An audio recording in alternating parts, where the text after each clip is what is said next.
Of the 10th of Vendée Globe.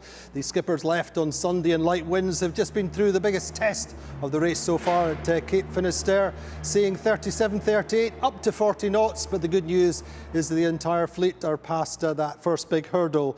And the good news this morning for British fans is that Sam Goodchild has moved into the lead. He's a little bit closer to the Portuguese coast. That's been his strategy generally so far. Charlie Dallin is further offshore.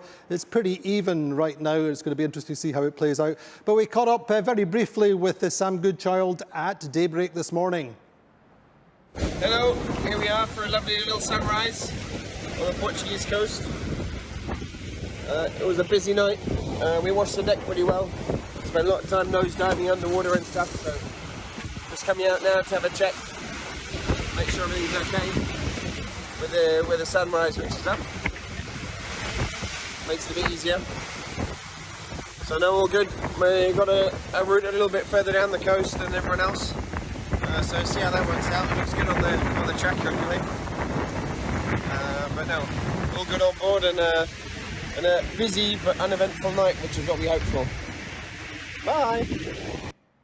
So all looking good for Sam Goodchild to say in the lead this morning, the sun shining on him first thing in the day. A few small problems through the fleet though, say everyone is through Cape Finisterre. Yin Kun Chu, our Chinese skipper, twisted his ankle actually just before the start. He was jumping into the cockpit and he twisted his ankle. It's an existing injury. So the first 24 hours he's hardly been able to move, but he is improving and as I say, getting a little bit better. Eric Bellion has had some sail problems over the course of the passage through Cape Finisterre. He managed to make a little bit of a repair. I think the mainsail got caught in the rudder, but he seems to be okay. Thomas Riong, he's had an ingress of water into the bow compartment or into his sail locker. It's relatively minor, we believe, but in the big seas going through Cape Finisterre, then he's been working hard with the pumps, and he'll deal with that when he gets into better weather.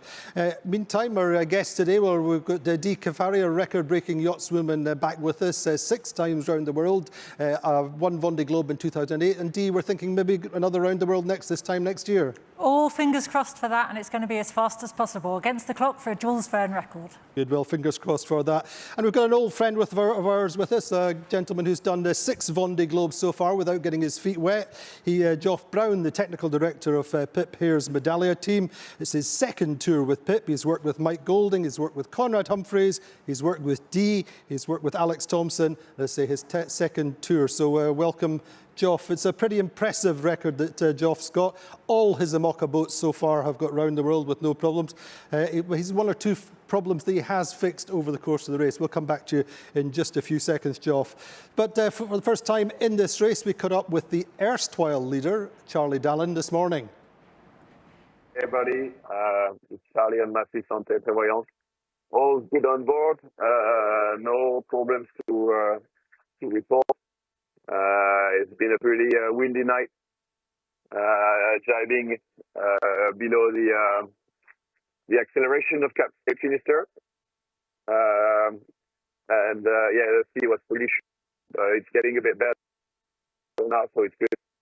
And yeah, I can already feel the warmth going up south, because it's already 18 degrees this afternoon. I'd be all good on board, call of jibes, which is obviously a bit, when you do them often, you have to try to getting back some energy between them, and you want to do them as fast as possible because when you do them, you're slow. So quite a few of them last night, hopefully less in the next 24 hours. So that's Charlie Dallin in second place just now. Sorry about the quality, it's a little bit cut up, but we listened to Dee listened to the French show and picked up some information in French, Dee. I know. Well, translated, he's actually really pleased that not every night in the Vendée Globe is like last night. He said it was a bad sea state, it was busy, it was really uncomfortable, and it wasn't much fun. But things are getting better. It's already got warmer, and you can see from a lot of the clothing has changed. 18 degrees down there now, and conditions are getting better and better. But he's not really been focused on the rest of the fleet. He says he's been concentrating on his own race and executing his manoeuvres and keeping the boat speed as high as possible. So really positive from Charlie this morning, and he knows that lying ahead there's lots of places with not a lot of wind, so they're not out of the woods yet. Good stuff. Thank you very much, Dee. We're joining, I hope, for the first time on this Vendée Globe. Pip here on board Medallia. Pip, everything positive. Where's the big smile? Hey Andy, hi Dee, and Joe, hello. How are things going, Pip? How's it been since the start of the race? Pretty relentless, actually. You know, having drifted across the line, we've then really just had kind of 48 hours of really intense sailing, lots of manoeuvres, lots of jibes, plenty of sail changes, sneaking through between the CSS and Cape Finisterre. And then the sea state got quite big this morning. It's just dying down now, but it kind of feels like I've been, you know, napping for 20 minutes and then having to get up and do something. I've burned a lot of energy for sure in the last 48 hours. It's getting better though as you get down the track, I hope. Yeah, it is. Yeah, it's really starting to kind of the wavelength is increasing, which is nice. And yeah, sun's been shining all day. Fantastic. How do you feel about your position in the fleet at this point then? To be honest, I'm not really thinking about it. I think I didn't get away as well as I hoped, and it's really easy to kind of dwell on that and get dragged down. And I know typically I just really struggle at the start of races. I struggle to get into my pace, and we've got the whole world to go. So yeah, I'm just sailing my own race, I think. Pip, a question from Dee Kafari for you. Hi Pip, lovely to see you smiling. I'm guessing all that energy burn, all those manoeuvres, it's been really intense, we've been following, but you must be looking for some consistency now where you can start to look after yourself as well as the boat, eating and sleeping, don't forget. Yeah, that's exactly it, Dee, actually. I've been, I'm kind of really aware that the needles are at the wrong end of the scale at the moment. I've not been able to eat much and only kind of 10-minute naps. So yeah, just trying to get to somewhere where I can get some rhythm and kind of just map out what a normal day looks like. So Pip, who's round about you? Who are you measuring yourself against? Or are you really just, as you say, just focusing on yourself? Oh no, I mean, it's busy. It's busy here. So Damien Sagan is about 4 miles ahead of me at the moment. So yeah, I'm kind of sneaking up behind him. I've been with Giancarlo for a bit as well. And the interesting thing there is that kind of me, Damien, Giancarlo, we all pretty much have the same boat. So we've pretty much got the same hull. We've all done big foils and nose jobs to varying extents. So it's good to be pacing against them. And actually really nice to have so many boats around. You know, close racing helps me because I'm not based in France, so I don't get boat on boat stuff that often. So close racing really helps me to kind of keep learning about my boat, keep my pace up. Pip, we've got a very special guest on our plateau today, your technical director, Geoff Brown. Maybe a special message for Geoff as he heads back to England. Yeah, well, the special message is I think you can go back to England, Geoff. Anyway, Pip, as always, great pleasure to speak with you, and enjoy the race when you get down into the sunshine in the next few days. Sure. We'll catch up with you in a few days. Okay, thanks everyone. Bye. So there we go, Pip here on form and moving up through the fleet. We hope it's been very, very tough mentally and physically in the light winds and then through Cape Finisterre, and this should be hopefully a period to recover. So Dee's going to give us a run through the rankings and an update of what she feels has been happening on the course. Yeah, definitely. So we've got this animation that shows what the boats were up to last night as they came around that northern coast of Spain into that acceleration zone we were talking about. We've got the traffic separation scheme. The boats were deciding whether to come downwind, inside, or come to the north of the TSS and have more freedom. But it's a really narrow band of breeze that they're in, so that's what they're watching for. And if we look at the positions, we can see here they're positioning now at the 11 o'clock ranking. We've got this front bunch here led by Sam Goodchild and Charlie that led the charge down to the south. All the boats are now heading south because we've gone past Finisterre. Furthest west we've got is Joan Richon, we've got Jeremy Bayou, and we've got Sebastian Simon on the western side of that group. We've got a cluster in the middle here with Boris Herman, and the outlier at the moment is Nico Lundven on Holcim, up out. He's taken a very westerly strategy, but we're going to look at that later. And then looking at the positions, we've got Sam Goodchild leading the ranking today. And in our top 10, interesting, we've got Boris Herman's probably made the most progress up the fleet today, moving through the ranking, sitting there at 9th with Justine Metro in there as well. And for the non-foilers, leading that is Benjamin Ferret, and John Le Cam is really close. They're in 12th and 14th position respectively. And as we spoke about, bringing up the rear at the moment as they've rounded Cape Finisterre, Nico Lundven, some 190 miles, but that's to the waypoint in the south, and he's taken the westerly route, so that will change. And Oliver here, alongside Manuel Cousin, they're literally side by side. They've just dived south, and they're just following up the fleet, but there's going to be some compression, and we'll look at that with the weather. We will indeed. Dee, I'm going to ask Geoff, how did this Vendée Globe preparation compare to your previous editions, and what was it like in the village for you? Yeah, in terms of the last 3 weeks, I think the crowd numbers are going to be through the roof. I mean, it's been really good weather, so lots and lots of people through, which has been great. For our team, we probably weren't quite as prepared as we hoped we would be. We had a few issues on the way down. So we basically spent the first week sorting those, and then they went out and did a 36-hour test sail in the middle week, just to prove everything was okay, which it seemed to be. And so far in the race, pretty much everything's okay. So. What's the key to this level of reliability you've maintained over your 6 Vendée Globes so far? Yeah, it's a good question. One I don't like to talk about too much. I think, well, I've been very lucky with my skippers, obviously. And yeah, I don't know is the answer to that. It's about, it's just about going through everything. And I think it's straight, like when you see what happened to Boris on the first night where he loses a pilot ram. I mean, those guys, you know, really well funded, massive team. They'll have judged when to put that on, so it's not going to be really old, but it's not going to have gone on the boat last week. And things like that just catch you out. You prepare well in advance for the what-ifs.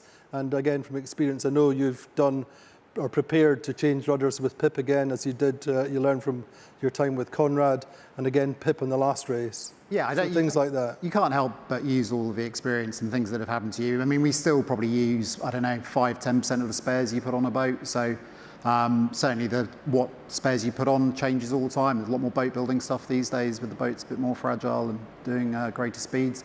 But it's all very nuanced, I think. But you've put more spares on than ever before, as indeed I think a lot of teams have. Yeah, I'm trying to protect my reputation. No, I think it's just different. I mean, obviously you've got all the stuff that you used to carry, so a lot of electronics-y stuff.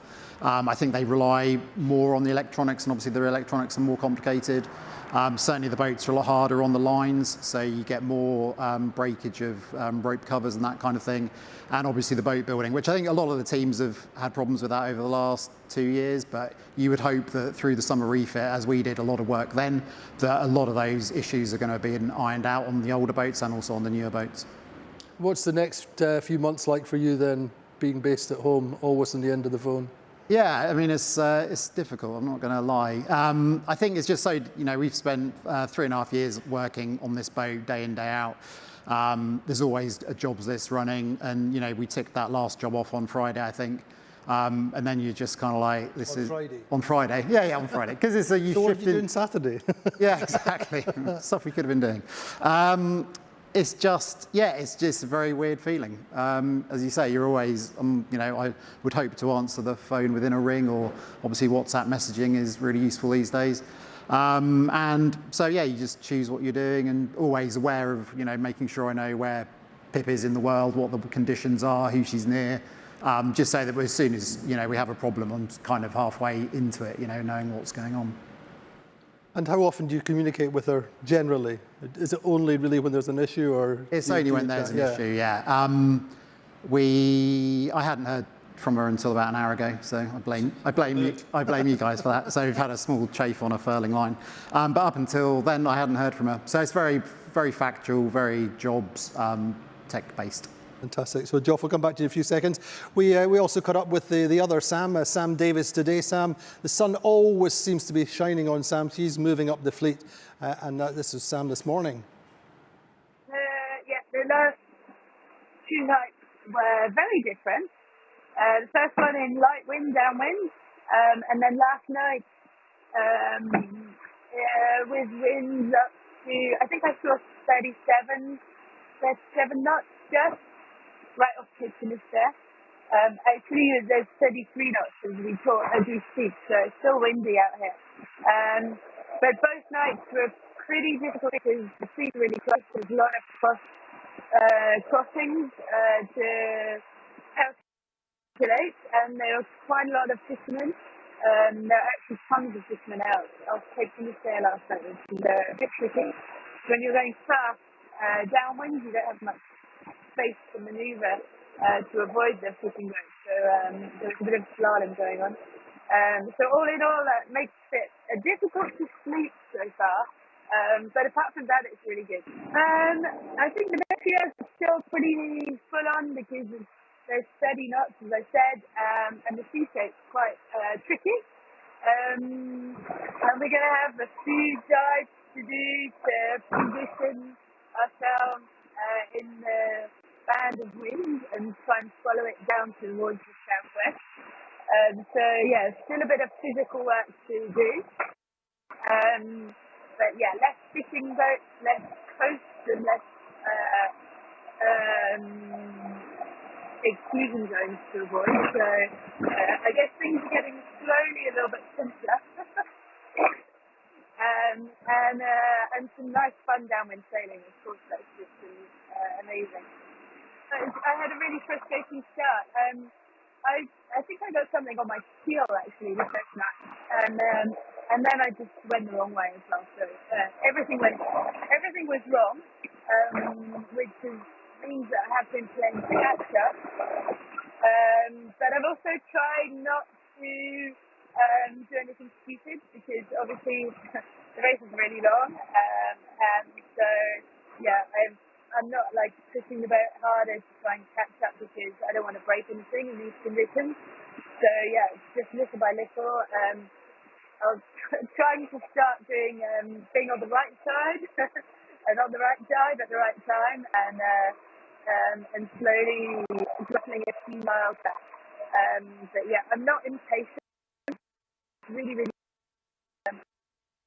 boat.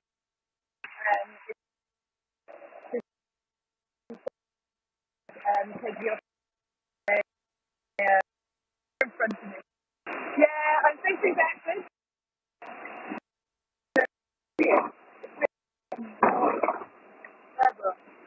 On the port, and I'm right now on the wave. And the boat's, we're going downwind, but the boat's like leaping off the waves and slamming into the one in front. So it's not really mega comfortable. I'm going to dive in not very long, and so I'm kind of hoping that the other dive's a little bit nicer. But yeah, I'm facing backwards into the sun, and I think you can see sometimes the waves coming over the coach tree. So that is Sam Davis this morning. So Geoff, Sam has a seat which faces backwards within her living space. Why is that? I'm just trying to protect herself against the impact. I think already we've seen quite a few hats being worn and stuff, so it's pretty violent out there, and that just helps her protect herself. And keeps her in the sun by the looks of things. Yeah, exactly. It's nice and light on that boat. Anyway, so that's Sam D. Tell us about the weather. How's it looking? How's it been? And what's coming down the track for our skippers? So we're looking first of all at the general situation, and we've got that beautiful high pressure sat over the UK, and that's generating that northeasterly breeze that we've seen our sailors in. This breeze bends round the corner of northern Spain, which is this area of acceleration that they experienced last night. As you can see, there's a ridge down here, and they're playing that shift as they all go south. And looking at this was the situation, and we can see the average wind speed in that acceleration zone as they went round the TSS was around 28, 30 knots. We've heard from the skippers this morning that they've seen that kind of range. And equally, the gusts have been in excess of 40 knots. And you can see that darker purple space there really showing that risk that they had. So that's why they've all worked really hard. And then we've got the positions here, and the routing shows that outlying position of Nico Lundvin in Holcim. And we've got the yellow foiling boats of Sam and Charlie Dallin. And then we've got the daggerboard boats that are positioned in 12th and 14th place where the routing looks. One of the reasons for that westerly route out there is to stay in this stronger pressure for slightly longer. You'll see that there's just lighter winds along this Portuguese coast, which is going to mean more sail changes, or you've got a much narrower band of pressure to stay in. So this is the difference, and as it plays out, there's less manoeuvres. The yellow boat down here, the daggerboards are having to do lots of manoeuvres to stay in the pressure. And tomorrow evening, at around 9 o'clock, there isn't that much difference when they come out. So there's a lot of hard work, but there's not that much difference at the end of the day this time tomorrow. Here's hoping. So thanks very much, Dee. So Geoff, obviously, say you've been through one or two little problems. Tell us about your first biggest problem was with Mike Golding way back in 2000. That was probably the biggest ever. Just what happened then for our younger viewers? Well, yeah, he lost the rig in the first night, which is fairly disappointing. But marathon effort, we've got the spare mast over from England. North Sails built a new set of sail, well, new mainsail, new J2. New Future Fibres cables, and we stepped it 10, I think we had literally at the 11th hour on the 9th day. What was that like for you guys? I mean, horrifying, I think, probably. I mean, like, it was my first race ever, so it was my introduction to it. I think we had, having a celebratory drink or two, and then got the phone call through. Obviously, Dee was around for that, and it was, but it was an amazing team effort from everyone, locals. We had a lovely local couple making us hot drinks and you stuff. still see, I believe. Yeah, I see every time, yeah.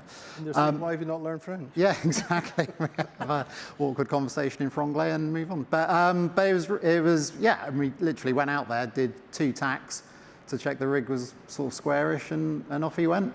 And set a record in the Pacific and finished third. Yeah, catching them up. Seventh on that leg. Yeah, what was it? Sorry. But from starting 9 days after everybody else, finished 7th. Yeah, the quickest Southern Ocean leg, I think. And you were involved as well, Dee, weren't you? I was a corporate skipper for him, so I was the nipper in the team. I remember getting all the rubbish jobs, but I packed a lot of food. I dived on the boat every day and saw what the Vendée was about, which obviously ignited the fire because 8 years later, it was my turn to go down the canal and experience the race. A couple of questions for Geoff, who you obviously. Well, yeah, I have to be careful that I'm not biased in that. But I would say there was a marked difference on the dock of the boats this year of no last-minute big jobs being done, and we haven't really seen that in previous editions. Would you say that the level of preparation has definitely moved forwards? Yeah, I think so. And I think with the qualification process for the race, all the boats have had to do, the majority of the races over the last 4 years.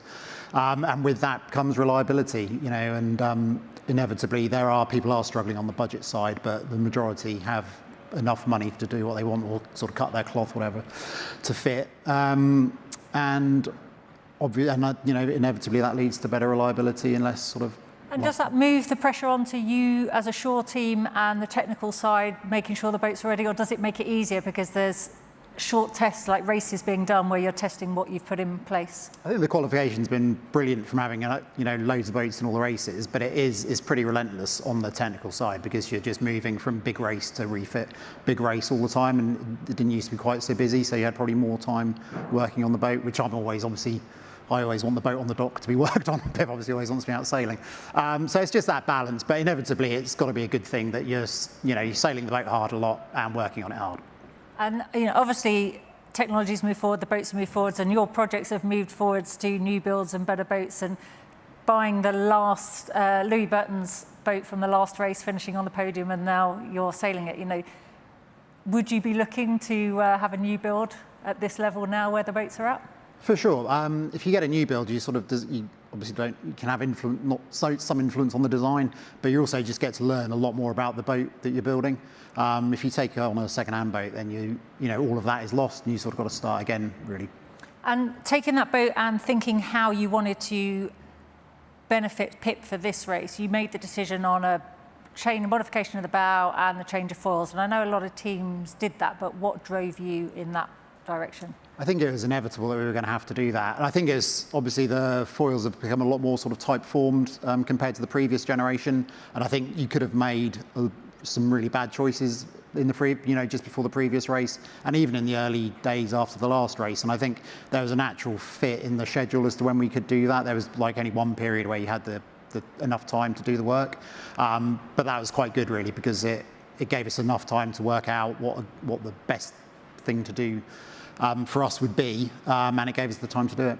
And the choice, obviously it's a collaboration, but how much are you wanting to tweak stuff and Pip going, well, I've got a foiling boat, I just want to go sailing on a foiling boat? Or was she driving, no, I want more power, bigger foils? And who drove the decisions? I think we know our limitations. We know we wanted big foils, but we basically had to choose what we thought was going to be the simplest way almost of doing it. So it wasn't necessarily a performance thing. It was, we identified the crude aspect of that's what we want, but then how we actually went forward and did it was more about how can we do this as easily and as cheaply as possible for our team. So Geoff, obviously you're a bit of a boat geek yourself. What stood out for you on the dock this time? Other than Medallia? Well, yeah, for sure. Loads of things. I think obviously the coach roof protection is something that we don't necessarily have on our boat. And that is how people get around that, and the various access points and stuff is interesting. What else is interesting? Yeah, loads of stuff. Loads of stuff. Anyway, Geoff, sorry. Pontoon dock positioning, I think it shows that you're on your 7th edition, because you had the prime spot just at the end of the technical walkway. Was that a ranking for you guys, for the shore team? It's a personal honour, yeah. That's what they were thinking of. Anyway, great. Thank you so much for joining us, Geoff. We'll be in touch over the course of the race. I hope you have a really quiet race. Meantime, the big star of the Vendée Globe Surf so far really is Violette Orongs, who is, I think her Instagram has gone up from 85,000 followers in the pre-start week. She's now at 225,000 followers, I think, right now, and it's going up astronomically by the day. The French team spoke with her this morning, and Dee, you can tell us what she had to say. Yeah, I was listening in, and she was just saying that, it went up to 40 knots, but the temperature's getting warmer, so she's been through the difficult stuff, and she's happy to be heading south. And she was aware that she took down her downwind sails quite early, and it was the first big test that she was a bit nervous, but she recognised that fact of maybe I took it down a bit early and I lost a bit of speed, but she's gaining back into the fleet now, and we know there's going to be an element of compression, so that'll give her a bit of confidence, and maybe next time we'll see her keep it up, keep the big stuff up for longer. It was really comforting for her to be so close to the rest of the fleet, which was really nice. And she looked at the routing and she decided that north of the TSS and being outside with less restrictions was more simple for her without the confines of the TSS and the land fishing boats. She loves the boat, she's feeling at home, she knows it really well, and she was apprehensive now, but she feels like she's getting into her rhythm, and I think this is the shining star of the future, and she's appealing to the new way of communicating, as we can see with her Instagram followers. And just 23. Just 23. There's a huge future ahead of her. She makes me feel quite old now. I was going to ask what you were doing at 23. I was still teaching. I was in my first career, which was nothing to do with sailing. Anyway, Dee, you're going home. You're going to be joining us over the course, or when I take my breaks in a few weeks' time. Dee will be in the hot seat on her own. But meantime, thank you both for joining us. So tomorrow we'll be here with the Vendée Live Day 3. My guest is going to be James Harayada, who unfortunately just missed out, just missed the cut. So join us tomorrow, 13:30 UTC, 14:30 here in France. We'll see you then.